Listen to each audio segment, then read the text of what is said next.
Noi non troviamo una persona su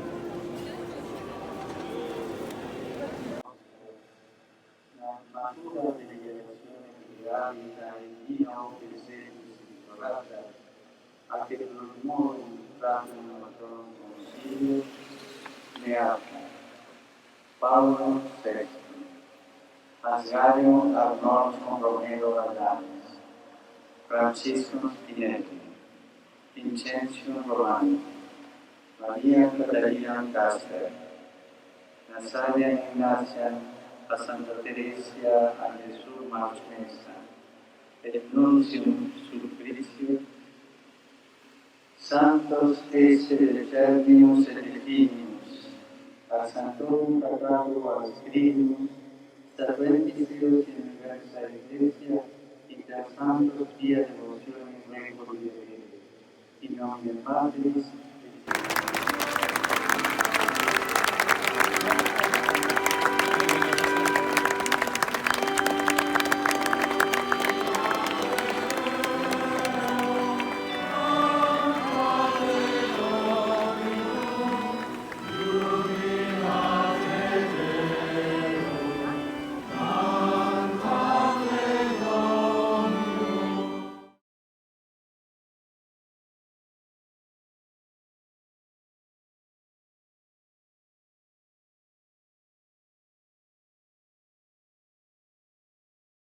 I had no clue what was going on there. Suffice to say that canonization masses are a big deal. Many people go to them. And so it's in your best interest to get up early and go and be maybe not in line. I think it is a line, actually. Well, no, here's the deal. So you get into St. Peter's Square with your ticket, and then you stand kind of in like this entryway. Like there's a line in the entryway to get in, and then you go and you find your seats. Now, of course, I'm there by myself. I have nobody that I know, and I'm skipping a little bit ahead in the story. So I went to bed, and I had planned to get up like super early. The canonization mass, I think, was set for 9 in the morning. And I was planning to get up at 6 and be there early to kind of get maybe not the best seats because I'm competing with like 100,000 people, but good seats, good seats. That didn't happen. That did not happen. I have to be honest with you guys. I slept through my alarm. I woke up. It wasn't even really that bad. 7:30, right? I showered and stuff. So by the time I was ready to leave, I had like the 20-minute walk to St. Peter's. And I was getting there about 45 minutes before the event. So it wasn't terrible, but I was, not as early as I wanted to be. So there it is. I get to St. Peter's Square, right? I have my ticket out. I walk in, and I'm just kind of standing in line. I'm just kind of figuring out, so how is this going to go, Because I've never been to a canonization mass before. I certainly haven't talked to anybody that has. And so when I got there and I got in, I was waiting in line. Everybody's speaking some sort of language that I don't understand. Italian, German. There were a couple German saints that day. Just from all over the world, which was in itself just a fantastic experience to see. So many people just showing up for a common celebration. It doesn't matter your language or your nationality, anything like that. You're there to celebrate the lives of these holy people, and just that was incredible. And I just standing in line, and I realized that I was standing behind two what looked like priests to me. They had their, their cassocks and their collars and everything, and I was kind of, looking at that. I was looking at them. I was like, I wonder, because I knew that there were seminarians from North America, specifically the United States, that studied at North American College in Rome. We had four seminarians that would come in and would talk to us about things. They would also organize events like visiting holy places in Rome. They would organize those events and take us there and give us like tours and stuff, which was super generous of them. I mean, they're already studying for the priesthood, but now they're coming out here, a bunch of dumb college kids, and they're giving them tours of holy places. I mean, just incredible. I love those guys.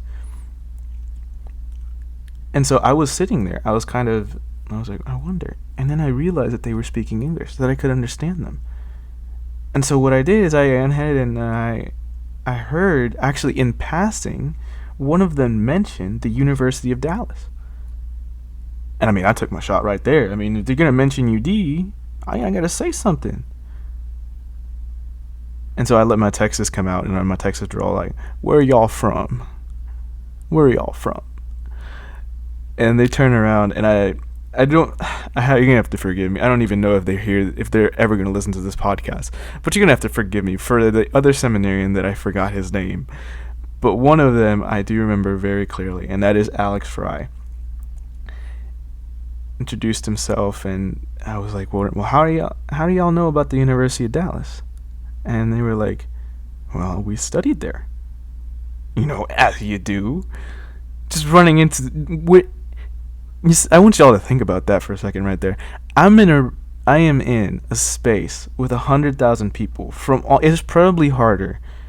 It's definitely easier to find somebody who I can't converse with in any language than it is to find somebody that is an English-speaking seminarian that went to the University of Dallas. I mean, coincidences of coincidences. God works in mysterious ways. Only He knows why those seminarians were in front of me in that line. Well, actually, I think I know why they're in front of me in that line, because I needed some friends. I was kind of lonely, just all on my own. And I went, and they were like, well, we have some of our buddies. We have some of our seminarian buddies. They're saving us, like, seats, a row of seats for us. You want to sit with us? And now, of course I said yes. This is what I want you to understand that, first of all. I did say yes. But in the back of my head, I thought, it's a little bit strange for me. I'm sitting here in my, like, navy blue polo that I'm wearing, to, like, this entire row just full of seminarians. Cassock, polo? Cassock. I mean, it's just the optics of it. I was just like, that seems a little bit weird. And I looked up to the sky, and I was like, God, I hope you're not saying something by having me sit with these seminarians. And we had this is kind of a dumb joke there, but we had seats by if you've ever seen a picture of St. Peter's Square, there is a huge obelisk in the middle of it, and we had seats about 30 to so feet away from it. Our row was about 30 feet away from it. We were more or less next to the obelisk. And that's kind of in the middle of St. Peter's Square, so I didn't have, like, front row seats. I couldn't see the Pope, like, from my own eyes. I had to watch him on the screen from where I was. But, like, suffice to say, they got some good sound systems at the Vatican, because sound carried. And so it felt like a good mass, right? And I still have the video to this day, as we sat down in that, as we found their buddies in a row, and I sat with them, and everybody, they were chatting among themselves. I kind of took a moment to take all in everything that I was experiencing, because what hit me the most is that I might be blessed to have the opportunity to attend another canonization in my life. God knows, I don't know what my future holds. But I will never have the opportunity to experience the canonization of somebody that my parents personally heard, saw, and admired. I will never, in many ways, Saint Oscar Romero to me felt like family because I heard about him and I knew so much about him. It's like seeing your best friend go up for an award. Now, I wouldn't say that Saint Oscar Romero was my best friend, but in the same way that he's somebody that I admired highly, you know, kind of like seeing like a very good friend of yours get an award that they've been working for a long time. Because suffice to say, St. Oscar Romero's case ran into a lot of roadblocks. People were concerned that he might have links to liberation theology, this kind of Marxist twisting of the gospel, that's really like very heavy on social justice, and not as suffice that. I don't really know a lot about liberation theology. All I know is that it's not looked upon as a good thing in the general church.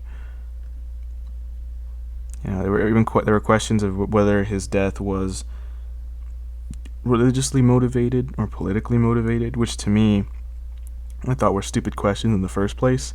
I mean, the guy was shot celebrating mass. I think that shows that they hated what he stood for. They hated what he said, and they hated what he stood for, which was the Catholic Church. So many things that my parents would read these news and they would kind of get a little bit disappointed when they came out, and it's like, oh, it might take more longer. Like, it occurred to me that, they were getting to see somebody that they saw live as a saint be canonized as an actual saint. And I, as their son, was kind of their representative, their link, from thousands and thousands of miles away, being there present at it. So the enormity of the moment was not lost on me. I took and not only the significance for me personally of the canonization, but just in general. Looking around, I saw flags of every color, every stripe.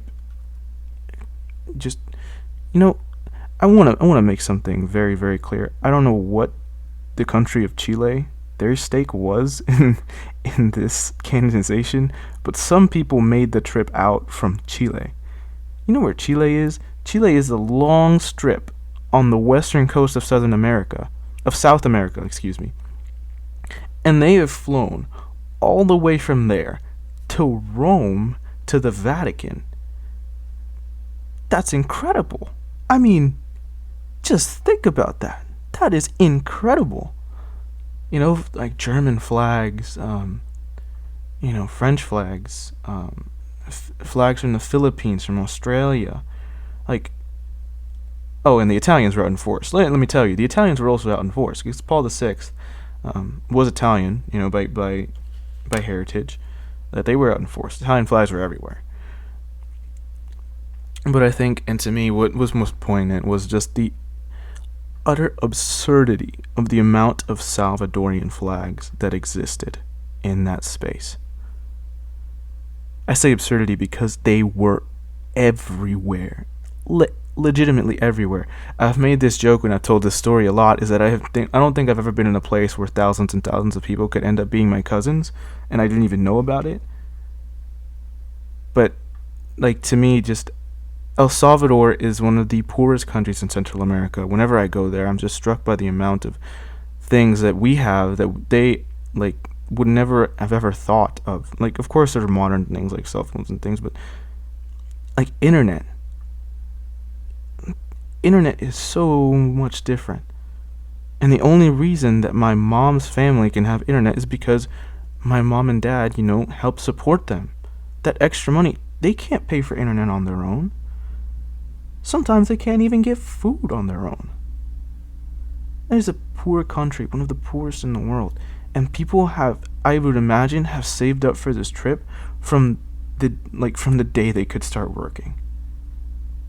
And they have spent all of that money to come here and see their countrymen be enshrined as a saint. Or, not enshrined, canonized as a saint.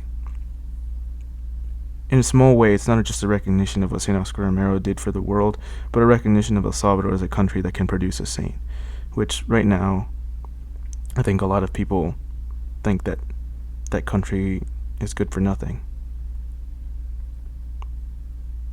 But I digress. Back to the story of the event. So we got there. I sat in the row with the whole row of seminarians. The canonization mass was just incredible. Just once in a lifetime experience in that sense. Seeing all these people there celebrating mass together in Latin, the language of the church. Seeing Pope Francis, hearing the canonization, right in Latin, reading it off a little booklet, which I still have saved as well. And just looking around and just seeing all these people, all of these Catholics who are just so ready, so faithful. To me, it spoke not only to the enormity of the event, but to the enormity of the Catholic Church, that all of these countries and places and creeds had a stake in something here, which was the Eucharist, the sacrifice of Christ on the cross. And it was striking to me to see, because when you're in the United States, or when you're in El Salvador, or when you're in any country, you look around and you think of your people, right? It's like people around you is like, oh, these people, Jesus died for them, because it's where you are. You can't really comprehend how big the world is from sitting in in an apartment in Dallas. But I was kind of able to see just how big the world is in that sense, with so many people from different parts of the world and present in that one event, that the statement Jesus died for these people took on a much greater significance in my head than it ever had before. Because it meant that Jesus died for not only these Italians, but for these French, for these German people, for these people from the Philippines, these people from Chile who I still don't know what they were doing in the Vatican. People from Africa were there, people from Asia, people from, of course, my seminarian friends, which I can call them friends now because we got to be pretty good friends. My seminarian friends from the United States. Jesus died for all of these people. Jesus died to save the world. I understood that in that moment way better than I ever had before. But yeah, so canonization mass, incredible, right? Lifetime experience.